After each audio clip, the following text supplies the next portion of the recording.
Oke, selama ini tuh gue belum pernah pakai ataupun review MacBook Pro dengan chip yang ada kata Max-nya. Pernahnya itu MacBook Pro M1, M2 Pro, terus juga M3 Pro gue sendiri.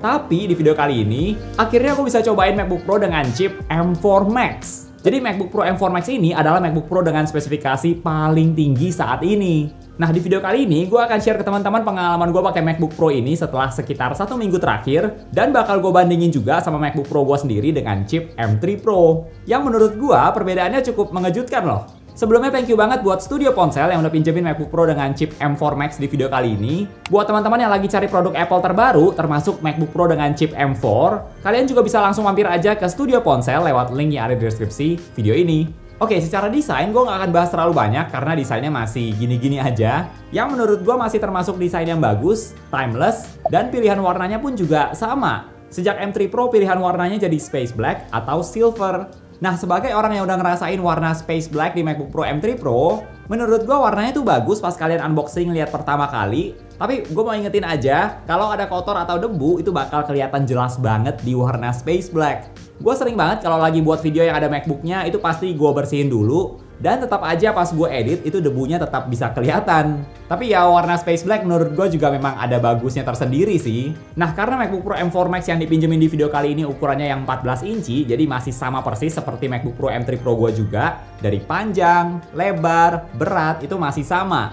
Di bagian portnya walaupun dari luar kelihatannya masih sama, ada SD card slot, port HDMI, 3,5 mm headphone jack, 3 port Type-C. Tapi port Type-C yang ada di MacBook Pro M4 Max ini udah Thunderbolt 5 dari yang selama ini Thunderbolt 4. Jadi bisa transfer data dengan lebih cepat, termasuk bisa menggunakan beberapa layar eksternal yang resolusi tinggi sekaligus. Kalau dari website Apple, kalian bisa sambungin sampai 4 layar eksternal sekaligus atau 3 layar 6K 60Hz. Thunderbolt 5 ini masih agak baru sih, jadi untuk sekarang mungkin aksesorisnya nggak terlalu banyak, termasuk gua sendiri pun juga nggak ada aksesoris yang bisa Thunderbolt 5, jadi belum bisa dites. Tapi ya Thunderbolt 5 ini bakal lebih ke future proof sih menurut gua, karena kedepannya pasti akan makin banyak aksesoris yang bisa maksimalin Thunderbolt 5 ini. Menurut gua Thunderbolt 4 yang selama ini ada di MacBook Pro beberapa tahun terakhir itu juga udah cukup banget kok, paling nggak untuk kebutuhan gua, dan mungkin juga buat kebanyakan orang itu udah cukup. Jadi Thunderbolt 5 ini bakal terasa manfaatnya kalau kalian kerjanya sambil pakai beberapa eksternal monitor yang resolusi tinggi atau sering pindahin file dalam jumlah yang gede banget, yang hitungannya udah ratusan gigabyte atau bahkan terabyte.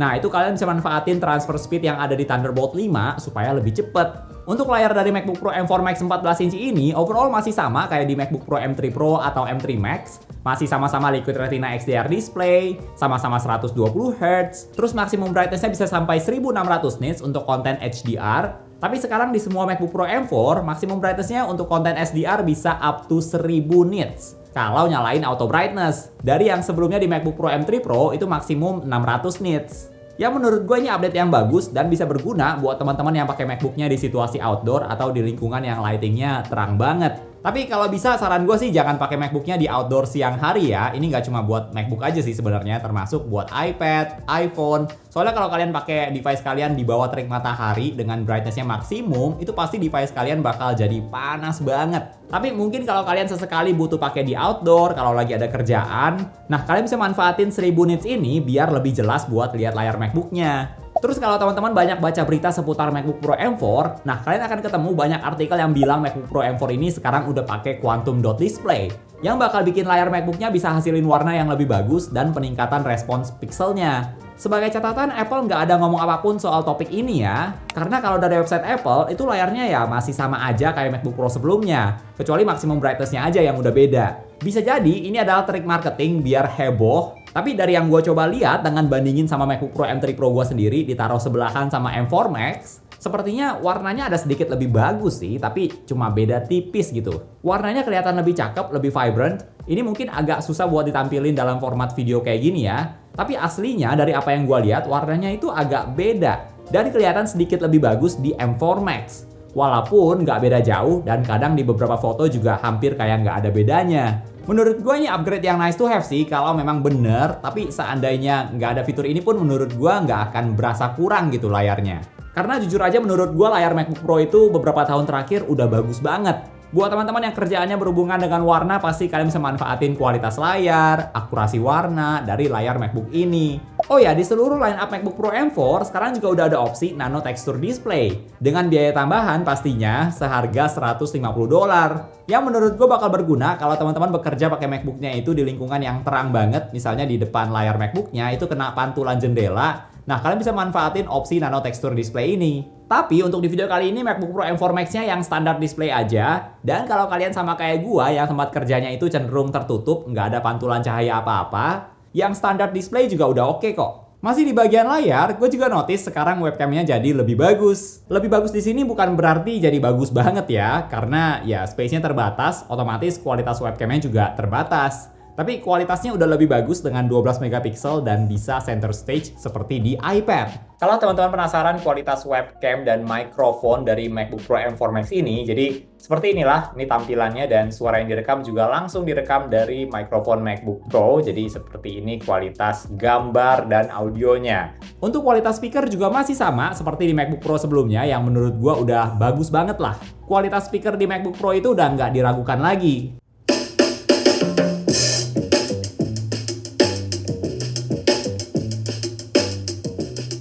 Kalau soal baterai, kalau teman-teman cek dari website Apple, sepertinya yang M4 Pro baterainya lebih awet ya dibandingkan M4 Max. Dan wajar juga sih, karena yang tipe Max itu butuh daya yang lebih besar. Tapi kalau dibandingkan sama M3 Pro atau M3 Max, kurang lebih daya tahan baterainya masih sama. Dan dari pengalaman gue pakai MacBook Pro M4 Max ini, sepertinya daya tahan baterainya itu memang nggak beda jauh sama MacBook Pro M3 Pro gue sendiri.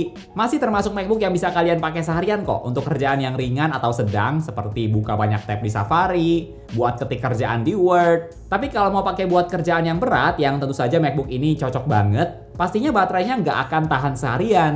Untuk kerjaan gue yang sering edit video pun juga baterainya nggak akan cukup kalau mau edit video seharian. Dan ini juga tergantung editingnya gimana. Kalau mau pakai banyak efek, masking, pasti baterainya bakal lebih cepat habis juga. Nah, soal performa, ini menurut gue adalah bagian yang mengejutkan dari M4 Max ini. Tapi pertama-tama gue mau kasih tahu spesifikasi lengkap dari MacBook Pro yang gue pakai buat di review kali ini dulu. Jadi ini adalah MacBook Pro 14 inci dengan chip M4 Max dengan 14 core CPU, 32 core GPU, 16 core Neural Engine, RAM-nya 36 GB, dan storage-nya 1 TB.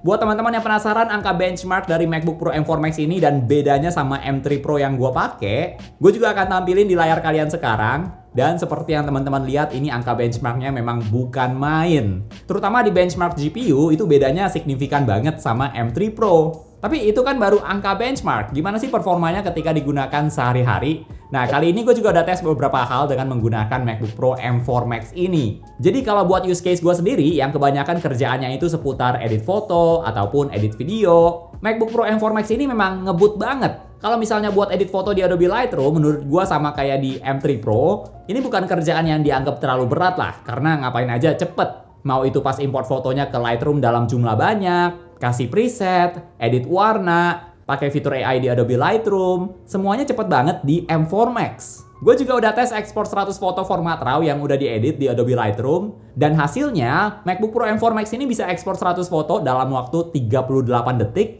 sedangkan MacBook Pro M3 Pro gue sendiri itu bisa selesai dalam waktu 55 detik. Jadi M4 Max ini jelas lebih unggul. Nah, tapi perbedaan yang terasa cukup signifikan menurut gue itu pas lagi edit video. Gue udah pakai MacBook Pro M4 Max ini buat edit beberapa video, dan sejauh ini semuanya bener-bener lancar banget. Pas kasih efek, pakein plugins, color grading, playback videonya dengan efek, sepertinya semua masih dianggap enteng sama MacBook ini. Sejauh ini gue belum pernah ngerasain sih pas lagi edit video playbacknya patah-patah atau misalnya loading dulu, karena semuanya terasa cepet banget. Bahkan nggak cuma pas lagi edit videonya aja, termasuk pas kalian ekspor videonya itu juga bener-bener ngebut. Jadi buat tes seberapa jauh bedanya, gue juga udah coba tes ekspor video sebelum ini yang tentang Apple Intelligence di iPadOS 18.2 dengan semua klip, teks, efek, plugins dengan resolusi 4K 10-bit di aplikasi Final Cut Pro dan durasinya 11 menit 55 detik. Nah, hasilnya MacBook Pro M3 Pro gue bisa ekspor video ini dalam waktu 6 menit 7 detik. Yang menurut gue sebenarnya itu udah termasuk bagus loh. Gue masih ingat banget waktu dulu pakai MacBook Pro M1 itu durasi ekspornya kurang lebih setara sama durasi videonya. Jadi kalau misalnya videonya itu 10 menit, kurang lebih waktu ekspornya juga sekitar 10 menit. Dan di MacBook Pro M3 Pro ini udah gue anggap peningkatannya itu signifikan. Cuma butuh 6 menit buat ekspor video hampir 12 menit. Tapi pas gue coba M4 Max ini, ternyata bisa ekspor videonya dalam waktu 3 menit 40 detik. Jadi dibandingin sama M3 Pro yang cuma beda 1 tahun, itu beda waktu ekspornya signifikan banget loh. Nah, gue juga udah tes satu hal lagi. Jadi belakangan ini gue banyak lihat YouTuber luar yang tes performa MacBook buat kasih fitur Magnetic Mask di Final Cut Pro.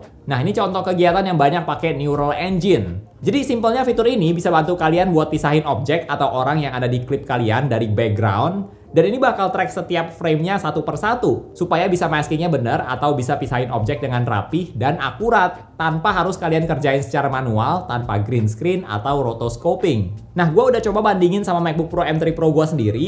Jadi gue coba pakai fitur ini di klip video dengan durasi 48 detik, dan hasilnya di MacBook Pro M4 Max bisa selesai apply fitur ini dalam waktu 1 menit 15 detik, sedangkan di M3 Pro butuh waktu 1 menit 30 detik. Jadi ternyata M4 Max sedikit lebih cepat, tapi bedanya nggak jauh. Dan sebenarnya ini sesuai ekspektasi gua sih. Karena kalau teman-teman perhatiin, MacBook Pro M4 Max ini sama seperti di MacBook Pro M3 Pro, sama-sama punya 16 core Neural Engine. Jadi buat fitur-fitur AI yang bakal pakai Neural Engine, itu performanya akan sedikit lebih cepat, tapi kalau dari yang gue coba, terutama dibandingin sama M3 Pro, itu bedanya nggak terlalu jauh karena sama-sama 16 core Neural Engine. Tapi mungkin bisa lebih cepat kalau dibandingin sama MacBook Pro yang udah lebih lama, yang versi Neural Engine-nya udah lebih lama juga. Selain itu, gue juga udah coba pakai MacBook ini buat main games, yaitu Lies of P yang termasuk game berat. Grafiknya bagus banget, dan ternyata bener. Walaupun gue bisa main Lies of P ini dengan cukup lancar, dengan setting grafiknya gue set yang paling tinggi, kadang frame rate-nya juga bisa drop kalau misalnya lagi banyak efek di gameplaynya. Tapi overall termasuk lancar. Dan dari pengalaman gue pakai MacBook Pro M4 Max ini, yang bisa bikin kipasnya aktif tuh pas main game Lies of P ini sih. Kalau lagi edit foto atau video itu kipasnya nggak akan aktif.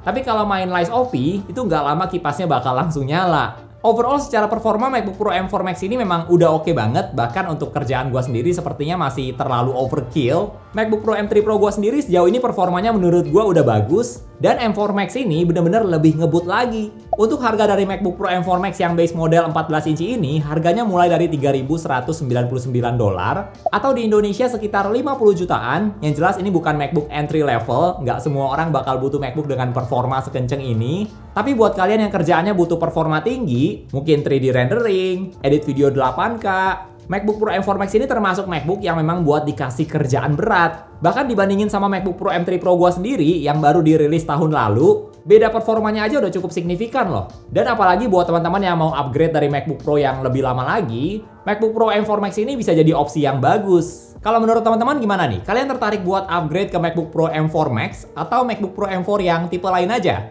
Coba share di kolom komentar ya. Oke, thank you buat teman-teman yang udah nonton sampai di detik ini. Jangan lupa untuk klik tombol like kalau kalian suka dengan video ini dan juga subscribe supaya kita bisa ketemu lagi di video-video yang berikutnya. Bye!